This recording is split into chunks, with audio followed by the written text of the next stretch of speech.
Have you ever felt like you're just going through the motions, waking up, doing what's expected, living on autopilot? But deep down, you know something's missing. You're not alone. Many of us live entire years, even decades, based on roles we've been taught to play, without ever truly stopping to ask, who am I beneath all this? That's exactly why this video matters. Because today, we're diving into 7 powerful quotes from Carl Jung, not just as philosophical ideas, but as wake-up calls that can shift how you see yourself. Instantly. Carl Jung wasn't just a psychologist, he was a deep explorer of the human mind. He spent his life trying to understand why we do what we do, why we carry wounds we don't talk about, and how we can reconnect with our true selves in a world that constantly tries to shape us. These quotes aren't just words. They are mirrors. They reveal the parts of us we've ignored, forgotten, or misunderstood. And in each one there's an opportunity, an invitation to think differently, to feel more deeply, to live more consciously. So as we go through each quote, I invite you not just to listen, but to reflect. Ask yourself, does this apply to me? Have I been avoiding this truth? What would change in my life if I actually lived this lesson? Because the goal of this video isn't just inspiration, it's transformation. Each insight from Jung is like a mental pattern. Interrupt a moment that makes you stop, breathe, and say, wait, maybe I've been looking at this all wrong. And let me tell you, these small shifts, they're often where the biggest changes begin. If you're someone who's tired of surface-level advice and ready to explore the deeper layers of your mind and emotions, then you're in the right place. So, take a deep breath. Grab a notebook if you want. And let's begin the journey inward with 7 quotes that just might change how you see yourself forever. And before we dive in, make sure to subscribe to the channel if you haven't already. I create videos just like this to help you reconnect with your mind, heal from the inside out, and live with deeper self-awareness every single week. Let's start with one of the most profound and frankly life-altering quotes Carl Jung ever shared. Until you make the unconscious conscious, it will direct your life and you will call it fate. Now take a second. Read that again, slowly.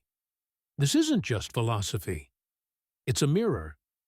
What Jung is saying here is that most of us are walking through life being led by something we don't even realize is in control our unconscious mind. Think about it. Have you ever looked back on a decision you made or a relationship you entered and thought, why did I do that? Maybe you keep attracting the same type of partner who ends up hurting you. Maybe you sabotage yourself just when things are going well. Maybe you avoid conflict at all costs, even if it means losing your voice. It's not random. It's not just bad luck or fate. It's likely your unconscious at work.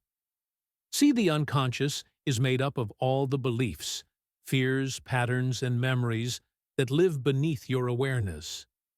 They were shaped by your childhood, by your culture, by your past experiences, and they influence how you think, react, and make choices today, without you even realizing it.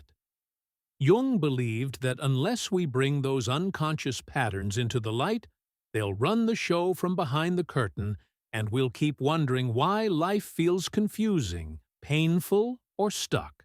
And here's the twist, we'll keep calling it fate. We'll say things like, that's just the way I am. I always attract toxic people. I'm just unlucky in love. People always take advantage of me. But what if it's not fate? What if it's an old wound? Repeating itself. Let me share a quick example from my own life. For years, I struggled with overworking. I told myself it was ambition. I thought being busy made me valuable. But deep down, I was afraid of slowing down, because silence meant facing emotions I had buried. When I started exploring this quote from Jung, it hit me my drive wasn't entirely conscious. It was coming from a fear of being unworthy if I wasn't achieving. Once I realized that everything changed. I still work hard, but now I can choose it with awareness. I'm not being driven by my unconscious. I'm directing my life with clarity. So here's the big takeaway. Until we stop and examine what's beneath the surface, we'll keep playing out the same stories over and over again. Jung challenges us to do the brave work of self-inquiry. Ask yourself, what beliefs might be living in my unconscious? What habits or patterns do I keep repeating, and why? Is there a fear or story I've accepted as truth without question? The more we bring light into those darker corners, the more power we gain to choose differently. This quote isn't just insight. It's an invitation to become conscious, to stop sleepwalking through life, to stop blaming fate, and to start writing your own story with intention, with awareness, and with truth. Let me know in the comments, what's one area of your life that might be running on autopilot, and how could bringing more awareness to it change your path? Up next, we'll explore a second quote that might just flip how you view self-reflection, and the difference between chasing dreams and waking up. Let's move on to the next Carl Jung quote, and this one is short, but powerful. Who looks outside dreams, who looks inside awakes. It almost reads like a poem, doesn't it? But behind these few words is a profound message, one that speaks directly to the way we live, the way we search for meaning, and the way we either stay asleep or finally wake up to who we truly are. Let's break this down. Who looks outside dreams? What does that mean? Jung isn't saying that dreaming is bad. He's not attacking imagination or ambition or setting goals. What he's warning us about is the danger of living our entire lives outwardly focused. It's the trap of thinking, I'll be happy when I get that job. I'll feel whole when I'm in a relationship. I'll finally be at peace when I have more money, more followers, more recognition. But here's the thing. When we only look outside ourselves for validation, fulfillment, or identity, we stay asleep to what's really driving us inside. We become dreamers, not in the visionary sense, but in the distracted, disconnected sense. We chase image over authenticity. We chase attention over alignment. And no matter what we achieve, it never quite feels like enough, because we're still not connected to who we are beneath it all. Now, contrast that with the second half of the quote. Who looks inside awakes. This is where the transformation begins. Looking inward means asking the harder questions. What am I really afraid of? What patterns keep repeating in my life? What have I been running from emotionally, and why it's not always a comfortable journey? In fact, it rarely is. Because when you start looking inside, you come face to face with your own shadow, the parts of you that have been ignored, suppressed, or misunderstood. But that's also where your power is. That's where awakening happens. When you shift from constantly reacting to the world around you, to consciously observing and understanding the world within you, everything changes. You stop living by default. You start living with intention. You stop blaming other people or external situations for your unhappiness. And you begin to take responsibility not in a harsh way, but in an empowered way. Let me give you a quick example. A friend of mine once told me, I keep ending up in relationships where I feel invisible. For years, she thought it was just bad luck that people simply didn't value her. But eventually, she started looking inward. Through journaling therapy and self-reflection, she realized she had never learned to voice her needs. She had internalized the idea that being low maintenance was the key to being loved.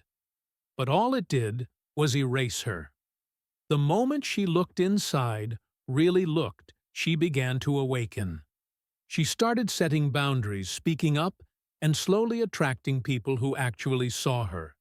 That's the power of self-inquiry. That's the power of looking inside. So let me ask you right now, where in your life have you been looking outward for something only you can give yourself? What would happen if you turned your gaze inward just for a moment and listened to what your soul is trying to say? Because here's the truth. The world will always offer distractions. It will always tempt you with more to chase, more to fix, more to prove. But your awakening, that begins the moment you stop and look within. Jung reminds us that while dreams are beautiful, awakening is transformative. Drop a comment below and share. What's one insight you've gained from turning inward? And if you're just beginning this journey, know this self-awareness isn't a destination. It's a lifelong unfolding. Let's move into the third quote by Carl Jung. And if you've ever felt confused, stuck, or uncertain about your path in life, this one is especially for you. Jung said, "Your vision will become clear only when you can look into your own heart." Take a moment to let that sink in. Because in a world that constantly tells us to think harder, strategize more, or plan better, this quote is an invitation to do something very different, something most people avoid. It asks us to slow down and feel. Let's be honest, modern life is noisy. We're surrounded by external pressures telling us what success looks like, who we should be, what we should want. So we chase the job, the relationship, the lifestyle, hoping that somewhere along the way we'll stumble into clarity. But clarity doesn't come from the outside. It doesn't come from copying someone else's path or living according to expectations. It comes from within, from the heart. And when Jung talks about the heart, he's not referring to fleeting emotion or romantic impulses. He's talking about your core values, your truth, your deepest inner knowing. So, what does this really mean in day-to-day life? It means that if you feel lost, it might not be because you lack intelligence or direction. It might be because you've been ignoring your inner compass, that quiet voice that knows what truly matters to you, even when the world doesn't. Here's a personal example. A few years ago, I found myself in what looked like a perfect situation from the outside: stable job, decent income, supportive circle. But inside, I felt hollow, directionless, uninspired. I kept asking myself, why am I so unmotivated? Why does none of this feel real anymore? I tried productivity hacks, I made vision boards, I downloaded apps to track my habits, but none of it worked. It wasn't until I sat down in silence, without distractions, and really listened to what my heart was telling me that I heard the truth. I had built a life that made sense, but not a life that felt right. My values, creativity, freedom, meaningful connection weren't being honored. And until I acknowledged that my vision for the future remained foggy. Jung was right. My vision only became clear when I looked into my own heart, not into someone else's blueprint. So here's the real question. Have you been searching for clarity in the wrong places? Have you been waiting for the perfect sign, the perfect job offer, the perfect timing, instead of tuning in to what's already inside you? Sometimes we get lost, not because we're weak, but because we've been taught to silence the very part of us that knows the way. We've been trained to ignore our feelings, to dismiss our intuition, to rationalize away anything that can't be measured or explained. But your heart doesn't need logic. It needs your attention. It needs your trust. And when you give it that, even a little things begin to shift. That fog starts to lift. That anxiety begins to calm. And you start to feel aligned. Maybe not with a 10-step life plan, but with something even better, a sense of direction that feels right, even if you can't fully explain it yet. So what can you do right now to apply this quote? Here's a simple practice. 1. Take 5 minutes today to sit quietly. 2. Put your hand over your heart. 3. Ask yourself, what do I truly need right now? 4. Don't try to answer with your head, just feel the response. Let it come. You might be surprised by what you hear, and even more surprised by how clear things start to feel afterward. Because clarity isn't just about having all the answers. It's about reconnecting with what matters most and having the courage to live from that place. Jung reminds us, if the path you're walking feels wrong, maybe it's not that you're lost. Maybe it's that you haven't looked inward in a while. Leave a comment below and let me know. What's one truth your heart has been trying to tell you, that you've been too busy or too afraid to listen to? Let's support each other in returning to what's real. Let's dive into the fourth quote from Carl Jung. And I'll be honest with you, this one might be the hardest, but also the most important. There is no coming to consciousness without pain. Jung doesn't sugarcoat. It does he. He's telling us a truth that's as uncomfortable as it is liberating. Growth hurts. Awareness hurts. Awakening hurts. And yet, that pain is often the very thing that sets us free. Let's break this down together. What Jung is talking about here is something we all go through, but few of us truly understand while it's happening. He's talking about the emotional, mental, even spiritual discomfort that comes when we begin to see things clearly for the first time. Not just the world around us, but ourselves. It might be the pain of realizing you've been living someone else's dream, not your own. It might be the pain of seeing how much of your life has been driven by fear, or people-pleasing, or past trauma. Or the pain of confronting the truth that something or someone you once believed in no longer fits who you're becoming. That kind of awakening. It's not soft. It doesn't always come through meditation or peaceful reflection. Sometimes it crashes through your life, like a storm breaking apart everything that felt certain. And you know what? That's okay. Because just like a forest needs fire to clear space for new growth, sometimes your soul needs disruption to make room for deeper truth. Here's a personal example. A few years ago, I went through a major life crisis. From the outside, everything looked fine, but inside I was crumbling. I had hit a wall emotionally, professionally, even spiritually. I tried to fix it by changing my schedule, reading more books, doing all the right things. But nothing worked until I stopped running from the pain and started sitting with it. It was brutal. But in that discomfort, I started to see the patterns I had avoided for years. I saw how much of my life had been built around proving I was enough. And for the first time, I allowed myself to grieve, and then rebuild. That pain didn't destroy me. It woke me up. And that's exactly what Jung means. Pain isn't the enemy. It's a messenger. It's the crack in the shell that lets light in. Now, I'm not saying we should seek out suffering. That's not the point. But when life brings it, and it will, we have a choice. We can numb it, avoid it, distract ourselves, or we can face it, feel it, and learn from it. Because here's the deeper truth. Pain with awareness becomes transformation. Pain without awareness becomes repetition. Think about that. If we don't listen to what pain is trying to teach us, we repeat the same patterns over and over. But when we choose to listen, we grow, we shift, we evolve. So let me ask you, is there a pain in your life right now that might be asking for your attention, not your avoidance? What if, instead of pushing it away, you asked, "What are you here to teach me?" Because, on the other side of that question, there might be a version of you that's more conscious, more grounded, and more free than ever before.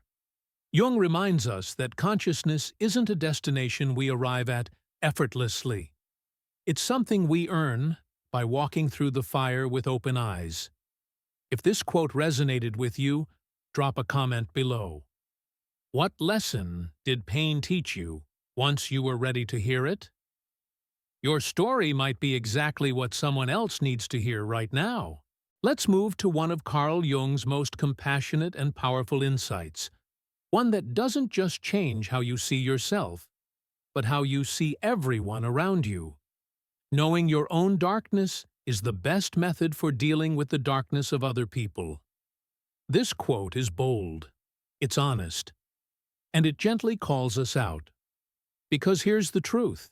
It's easy to judge others. It's easy to look at someone's anger, insecurity, arrogance, or emotional distance and think, what's wrong with them? But Jung is offering us a deeper path, a wiser one. He's saying, before you point the finger outward, look inward. Because the more you understand your own darkness, your fears, your hidden motives, your unhealed wounds, the more compassion you'll have for others navigating their own. Let's pause here and talk about what Jung meant by darkness. He wasn't talking about evil or sin in the traditional sense. He was talking about the shadow self, the parts of us we repress, deny, or feel ashamed of. Maybe it's jealousy you try to suppress, or the part of you that manipulates to feel safe. Or maybe you're terrified of failure, so you overwork yourself to exhaustion. But never admit why. We all have a shadow. It's part of being human. And here's where things get interesting. When we don't acknowledge our own darkness, we project it onto others. That's projection. It's when we see in someone else what we refuse to see in ourselves. You ever notice how we're most irritated by people who remind us even unconsciously of a part of us we haven't fully made peace with? Maybe you get angry at someone who always seeks attention, when deep down you long to be seen but have never allowed yourself to take up space. Maybe you resent someone's confidence because you were taught to stay small, and now their boldness triggers a buried part of you. Jung invites us to stop this cycle. And the way we do that is by getting honest, not about them, but about us. The moment we shine a light on our shadow is the moment we stop projecting it onto others. And that's where healing begins in our relationships, in our judgments, in our inner peace. Let me share a quick story. There was a time in my life when I couldn't stand people who acted too emotional. I rolled my eyes. I dismissed their feelings. I thought, why can't they just be rational? But eventually, through journaling and inner work, I realized it wasn't them. It was me. I had spent years suppressing my own emotions, especially sadness. I was taught to stay strong, to stay focused, to never let anyone see me break. So when I saw people fully expressing what I had learned to hide, it triggered me. But once I acknowledged that part of myself, once I allowed myself to feel, I stopped judging others for doing the same. That shift didn't just help me relate to others better. It helped me understand myself more honestly and gently. So here's the question I'd love for you to sit with. What part of someone else do you find hard to accept? And could it be pointing you toward a part of yourself that needs attention? Because when you know your own darkness, you no longer fear other people's. You no longer take things so personally. You no longer need to control blame or shame. Instead, you respond with curiosity, or even compassion. Jung's wisdom reminds us, the more we explore our own shadow, the less we feel threatened by someone else's. If this quote resonated with you, drop a comment below. What's one part of your own shadow you've come to understand? And how has it changed the way you view others? Let's be real. We can't change the world by pointing fingers. But we can change the energy we bring into it by becoming more conscious of what we carry within. Let that sink in for a moment. This isn't just a motivational quote, it's an invitation, a calling, a challenge to stop living on autopilot and start living in alignment. Jung's entire body of work revolves around what he called individuation. It's the process of becoming whole, not by becoming someone else, but by integrating all the different parts of yourself into a true, authentic identity. Now here's the twist. Most of us don't start life as our true selves. We're born whole, yes. But very early on, we begin to fragment. We adapt. We shapeshift. We play roles that feel safe, acceptable, or loved. Think about it. How often have you done something just because it was expected? How many decisions in your life were made to please others, avoid judgment, or simply fit in? From family expectations to cultural norms, from school grades to career ladders. We are trained subtly and consistently to become what they want, not who we are. And then, somewhere in adulthood, we start to feel the dissonance, that quiet ache, that feeling that something's off. We might look successful from the outside, but feel lost on the inside. That's the soul whispering, "It's time to come home to yourself." Jung believed that individuation wasn't just psychological, it was spiritual. It's about facing your shadows, owning your strengths, honoring your wounds, and listening deeply to the inner voice that's been drowned out by noise. It's messy work. You might have to disappoint people. You might have to walk away from the very things that once defined you. But in return, you gain something priceless: clarity, peace, self-respect, freedom. Let me ask you this. What would your life look like if you truly lived as you, not the conditioned you, but the real, raw, beautiful version that's been waiting underneath? Maybe you'd change careers.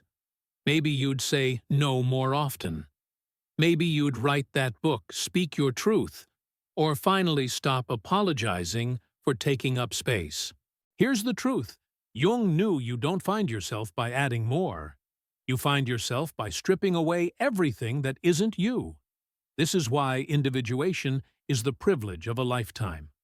Because in a world that constantly tells you who to be, choosing to be yourself is revolutionary.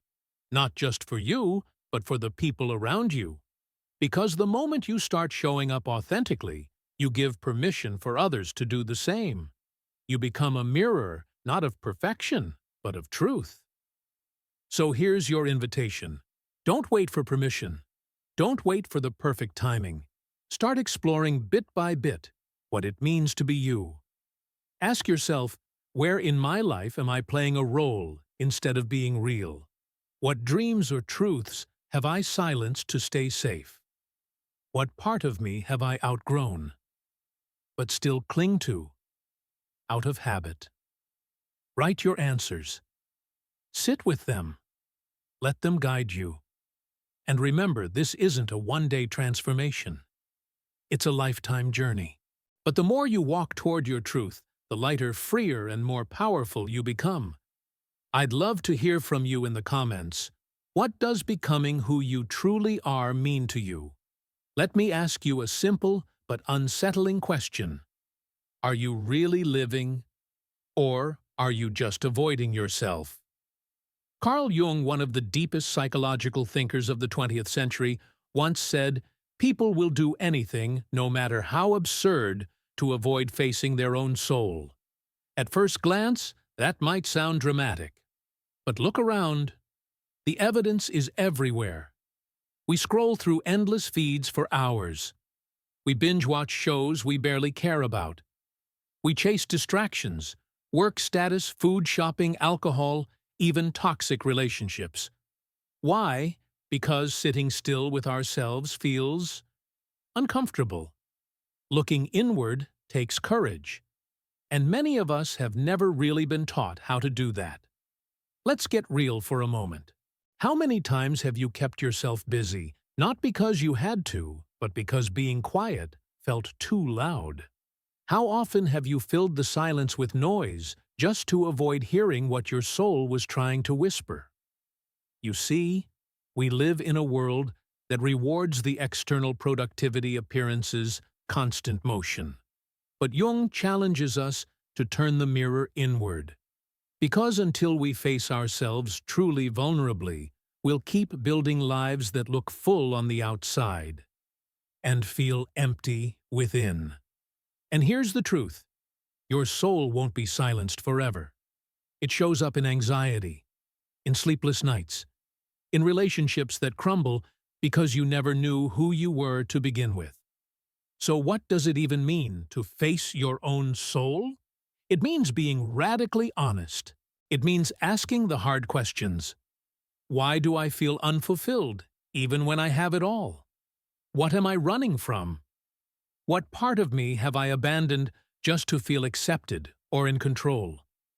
And it means being brave enough to sit in the discomfort, to cry if you need to forgive yourself, to meet your inner shadows without judgment. Because, as Jung taught us, transformation doesn't come from avoiding the dark. It comes from walking through it with awareness and compassion. You don't heal by numbing. You heal by feeling, by listening, by showing up for yourself like you would for a friend in pain. Let me give you a real example. A friend of mine used to work 70-hour weeks, always on, always busy. But behind that non-stop schedule was a wound, a deep fear of not being enough. Slowing down would have meant facing that fear, and for years he couldn't do it. Until his health forced him to stop. And only then did he begin to listen, not to the noise of the world, but to the whisper of his soul. It changed his life. You don't have to wait for a crisis to begin that journey. You can start now with a single moment of stillness. One deep breath. One question asked in sincerity. What is my soul trying to tell me right now? You might not get a clear answer right away. That's okay. The point isn't to have all the answers. The point is to stop hiding from the one place you can never escape yourself. Because your soul is not your enemy. It's your compass, your anchor, your truth. And in a world that will do anything to distract you, choosing to face your soul is an act of quiet rebellion. So here's my challenge to you. Take 10 minutes today. No phone, no TV, no distractions. Just sit and listen. Let what comes up, come up. You might be surprised by what you've buried, and even more surprised by what you're capable of healing. Drop a comment below. Have you ever caught yourself avoiding your own soul? What distractions do you tend to run toward? Let's open that conversation, because you're not alone. So what do these Carl Jung quotes really offer us? They're not just clever words from a famous psychologist. They're emotional exit doors, lifelines for anyone who feels lost in a life that no longer feels like their own. Maybe right now, you're feeling stuck, pulled in 100 directions, trying to meet expectations that were never yours to begin with. But what if these quotes were more than philosophy? What if they were mirrors showing you the parts of yourself you've been afraid to face, or forgot were even there? Let me ask you one final question. Are you living your truth, or performing a version of yourself that others expect to see? Jung didn't give us answers. He gave us frameworks to help us remember who we are beneath the noise. So now I invite you to pause and reflect. Which quote from today's video hit you the hardest? Which one made you feel seen? Maybe even shook something loose inside? Tell me in the comments below. Because your insight might just be the light someone else needs today. And if this video stirred something within you, if it helped you feel less alone, more awake, then hit subscribe. This isn't just a channel. It's a journey into the hidden layers of your mind, your choices, your soul. Together, we're not just learning, we're awakening. Until next time, remember this. The deepest transformation doesn't come from changing who you are. It comes from finally remembering who you've always been.